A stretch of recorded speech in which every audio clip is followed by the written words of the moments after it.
Homeopathy medicine అనేది సిమిలియం అనే దాన్ని బట్టి సెలెక్షన్ చేస్తారు. అంటే మీ ఇమ్యూన్ సిస్టమ్కి ఎగ్జాక్ట్ వేరే మెడిసిన్ తోటి ఆ ఇమ్యూన్ సిస్టమ్ ట్రిగ్గర్ చేసే మెడిసిన్ ఉంటుంది. ఈ ఇమ్యూన్ సిస్టమ్ ట్రిగ్గర్ చేయడం వల్ల ఒక్కొక్కసారి ఇంతకుముందు సప్రెస్ అయిన ప్రాబ్లం ఏదైతే ఉంటుందో అది ఒక్కోసారి బయటికి రావచ్చు. First reason. సెకండ్ రీజన్ వచ్చేసి ఆల్రెడీ మీరు అన్ని మెడిసిన్స్ వాడుతుంటారు, అవి సడన్గా మానేయడం వల్ల ఎక్కువ కావచ్చు.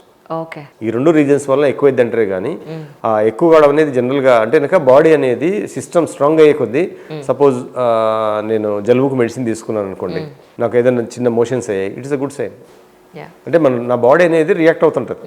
మన సిస్టమ్ బెటర్ అయ్యే కొద్దీ లోపల ఉండేటువంటి ఇన్ఫెక్షన్స్ని బయటికి పంపడానికి ఏదో ఒక మార్గాన్ని ఎంచుకుంటుంది. అది యూరిన్ ఇన్ఫెక్షన్ ద్వారా ఎంచుకోవచ్చు, స్కిన్ ర్యాష్ ద్వారా ఎంచుకోవచ్చు. చిన్న చిన్నవే, ఎక్కువ అంటే మరీ విపరీతంగా.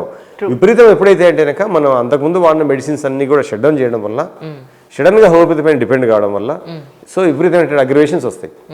జనరల్గా జరిగేటువంటి అగ్రవేషన్స్ చేస్తుంటాం. 99% అట్లా జరగవు జనరల్. కానీ ఇప్పుడు మీ దగ్గరికి ఎస్పెషల్లీ ఇప్పుడు బ్రాంచెస్ బెంగళూరులో ఒకటి ఉన్నట్టుంది, హైదరాబాద్లో ఒకటి ఉన్నట్టుంది, ఇంకెక్కడున్నాయి సార్ బ్రాంచెస్? మనకు మొత్తం 53 బ్రాంచెస్ ఉన్నాయి. ఆంధ్ర కానీ. Oh my god, 53 branches. నేను చూసేది ఓన్లీ ఆటిజం అనేది ఒక సోషల్ రెస్పాన్సిబిలిటీగా తీసుకొని సొసైటీకి హోమియోపతి ద్వారా మనం కొంచెం బెటర్ చేద్దాము. సో హోమియోపతి మా నాన్న చదివించినందుకు నన్ను ఏదో ఆర్ఎంపీ డాక్టర్ అవుతాడులే అనుకొని నన్ను యాక్చువల్ చదివించాడు.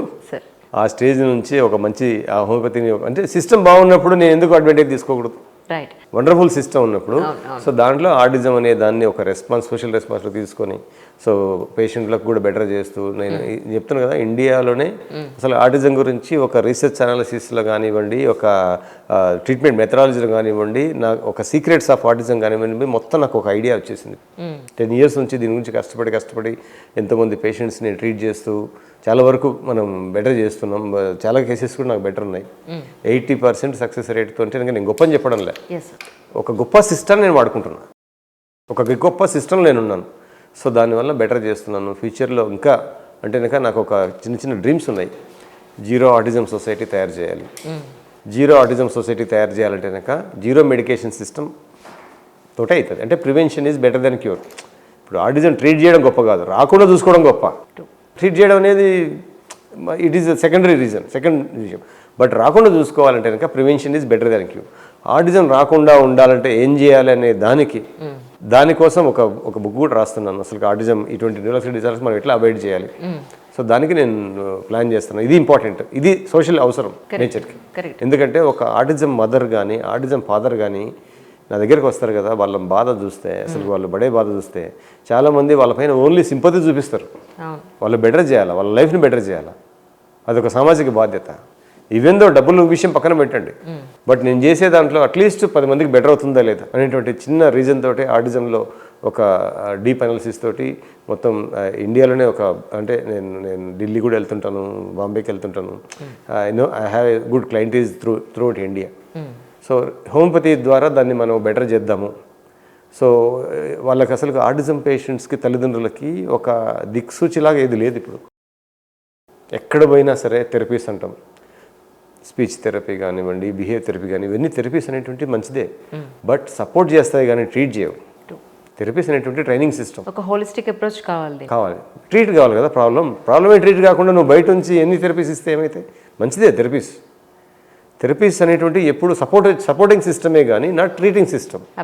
సో హోమియోపతి అనేది ఒక ట్రీటింగ్ సిస్టమ్ ఉంది అనేటువంటిది ఆటిజం పేషెంట్స్కి ఇప్పుడు చాలామంది కొన్ని thousands of patients with happy treatment తోటి నా ట్రీట్మెంట్ తోటి బెటర్ అవుతున్నారు. యాక్చువల్లీ నేనే వద్దాం అనుకున్నాను మీ క్లినిక్కి వచ్చి రండి, ఈ ADHD ఆటిజం అసలు మీలాంటి జర్నలిస్టులు కనుక క్లినిక్ వచ్చి ఒక 10 మంది పేషెంట్స్తో మాట్లాడితే ఎలా వర్క్ చేస్తోంది అనేది నేను తెలుసుకోవాలనుకున్నాను. ఒకరోజు ఫైన్ డే వెళ్దాం అని వాళ్ళ బాధ అర్థం చేసుకుంటే అంటే ఇంకా మీలాంటి వాయిస్ అవసరం పబ్లిక్కి. మీరు ఎన్నో పొలిటికల్ ఇంటర్వ్యూలు చేస్తుంటారు, ఎంటర్టైన్మెంట్ ఇంటర్వ్యూలు చేస్తుంటారు, అవన్నీ మీకు ఏదో టైంపాస్కి పనికి వస్తాయి కానీ బట్ సొసైటీకి ఉపయోగపడేటువంటిది మీకు ఇంకా అన్నీ అవసరం పడుతుంది. True sir. నిజానికి సికింద్రాబాద్లో లాస్ట్ టైం ఈ ఆటిజం పిల్లలందరూ మీరు ఇందాక సపోర్ట్ సిస్టమ్ అన్నారు చూసారా, అలాంటి సపోర్ట్ సిస్టమ్ ఇచ్చే హాస్పిటల్కి మేము వెళ్ళాం. మీరు చెప్పినట్టు ఆ పేరెంట్స్ బాధ వర్ణాతీతం, అసలు హారబుల్. అది మీరు చెప్పినట్టు దానికి చాలా అవేర్నెస్ కావాలి. అండ్ మోరోవర్ నేను చూసింది ఏంటంటే ఫస్ట్ వాళ్ళ పిల్లలకి ప్రాబ్లం ఉందని పేరెంట్స్ డైజెస్ట్ చేసుకోక డాక్టర్ తీసుకోవడం లేట్ చేసేస్తారు. అవును, ఇంట్లో ఉన్నవాళ్ళు చెప్పడానికి కూడా హెసిటేట్ అవుతున్నారు, మీ వాడికి ఏదో కొంచెం డిఫరెంట్గా ఉందిరా అని చెప్పడానికి కూడా హెసిటేట్ అవుతున్నారు. అలాంటి పేరెంట్స్కి లేదా అసలు ఎలా గుర్తించాలి? ఇప్పుడు చంటి పిల్లల్లోనే మనం నడిచే ఏజ్లోనే ఈజీగా గుర్తిస్తాం జనరలీ. సో అలాంటి వాళ్ళు కొన్ని ఉన్న ఇంపార్టెంట్ మెంటల్ కమ్యూనికేషన్స్ బాగుంటే ఆటిజం లేనట్టు. రైట్. మెంటల్ కమ్యూనికేషన్స్ పూర్గా ఉన్నా, మెంటల్ కమ్యూనికేషన్ సరిగా లేకపోయినా అంటే కనుక కాన్సన్ట్రేషన్, దాన్ని కాన్సన్ట్రేషన్ అంటాం. అప్పుడు కంపల్సరీ మొన్న ఒక పేషెంట్ వచ్చాడు, 6 months బేబీ. జనరల్గా 6 months బేబీస్ ఎవరు గుర్తుపట్టరు.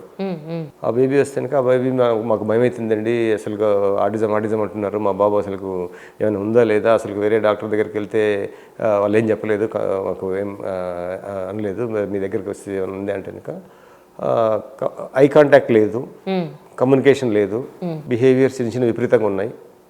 సో నేను ఒక మెడిసిన్ ఇస్తాను, డిఫరెన్స్ చూడండి ఇప్పటికప్పటికి అని చెప్పేసి 2 monthsకి ఇచ్చాను మెడిసిన్. 2 months కల్లా అసలు ఆ పాప కమ్యూనికేషన్స్, ఐ కాంటాక్ట్ 2 monthsలోనే. రైట్. అంటే అప్పుడప్పుడే పుట్టిన ప్రాబ్లమ్ని మనం ఇమీడియట్ రీడ్ చేసుకోవచ్చు. That's what sir. ఇప్పుడు మా ఇంట్లో సర్వెంట్ అమ్మాయికి ఒక 6 months బ్యాక్ పాప పుట్టింది. ఇలా పిలుస్తున్నాను అంటే డెలివరీ అయ్యాక వచ్చింది, వస్తే రావే మేము అమ్మాయిని తీసుకుని చూస్తానని చెప్పి ఇలా అంటుంటే చూడలేదు అమ్మాయి. అండ్ మోర్ ఓవర్ ఎటో ఒక పక్కకు చూస్తుంది, పక్కకు చూసినప్పుడు గుడ్డు టకా టకా టకామని కొట్టుకుంటుంది.